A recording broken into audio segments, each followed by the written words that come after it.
rail trails, now get ready for a new trolley trail that won't run a trolley. A trolley used to connect Dillsburg and Mechanicsburg. It stopped running in 1926. Now, a century later, plans are drawn up for the first leg of the South Mountain Trolley Greenway. It's in Dillsburg. The old trolley tracks will be converted into walking and biking trails. The project just received a $360,000 from the State Department of Conservation and Natural Resources. We have conservation people involved. We have all the neighbor businesses that are so excited to start because we're going to bring people right here to their business. We'll be riding bikes right behind the businesses.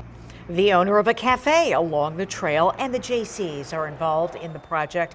Trolley trail advocates hope to work with PennDOT on creating a safe way to cross busy Route 15.